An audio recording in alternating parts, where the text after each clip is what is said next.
കേരള ബ്ലാസ്റ്റേഴ്സിനെ സംബന്ധിച്ചിടത്തോളം പൈസ ഒരു പ്രശ്നമല്ലെന്നാണ് നമ്മുടെ കരോലി സിംഗ്സ് ആയിട്ടുള്ള സ്പോർട്ടിംഗ് ഡയറക്ടർ പറയുന്നത്. പൈസ അല്ലാതെ പിന്നെ എന്താണ് പ്രശ്നം എന്നുള്ള ചോദ്യത്തിനും പുള്ളിയുടെ മറുപടി ഉണ്ട്. Finance is never a problem. Kerala ബ്ലാസ്റ്റേഴ്സിനെ സംബന്ധിച്ചിടത്തോളം ക്യാഷ് എന്ന് പറയുന്നത് ഒരിക്കലും ഒരു യഥാർത്ഥ പ്രശ്നമല്ല. It is more about building a healthy club and competing in a healthy വേ.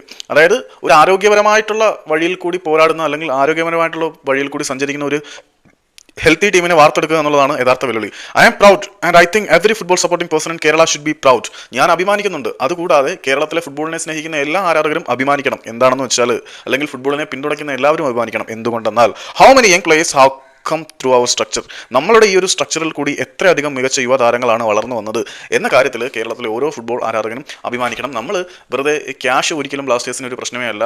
വളരെ ആരോഗ്യകരമായിട്ടുള്ള സൗഹാർദ്ദപരമായിട്ടുള്ള ഒരു അറ്റ്മോസ്ഫിയർ ഉള്ള ഒരു ക്ലബിനെ വളർത്തിയെടുക്കുക എന്നുള്ളത് തന്നെയാണ് ഏറ്റവും വലിയ ടാസ്ക്. അത് നടക്കുന്നുണ്ടെന്നാണ് ഞാൻ വിശ്വസിക്കുന്നത്. അതുകൊണ്ട് തന്നെ ഞാൻ ഈ ഒരു ക്ലബിൻ്റെ പ്രവർത്തനത്തിന് വളരെയധികം അഭിമാനിക്കുന്നുണ്ട്. ഞാൻ മാത്രമല്ല, കേരളത്തിലെ ഫുട്ബോളിനെ പിന്തുണയ്ക്കുന്ന എല്ലാവരും അഭിമാനിക്കണം. കാരണം എത്ര മികച്ച താരങ്ങളെയാണ് കേരളം ഈ ഒരു ചെറിയ കാലത്തിനുള്ളിൽ പ്രൊഡ്യൂസ് ചെയ്തത് എന്ന് ഓർക്കുമ്പോൾ നിങ്ങൾ അഭിമാനിക്കണം എന്നാണ് കരോലിസ് പറയുന്നത്. ആക്ച്വലി ഒരുപാട് താരങ്ങളെ മറ്റൊരുപാട് ക്ലബ്ബുകൾ ഇവിടെ പ്രൊഡ്യൂസ് ചെയ്യുന്നുണ്ട്. നമ്മൾ അറിയുന്നില്ല എന്നേ ഉള്ളൂ. ബ്ലാസ്റ്റേഴ്സ് മാത്രമല്ല എന്നുള്ളത് ഇതിനോട് ചേർത്ത് വെക്കേണ്ട ഒരു ഘടകം കൂടിയാണ്.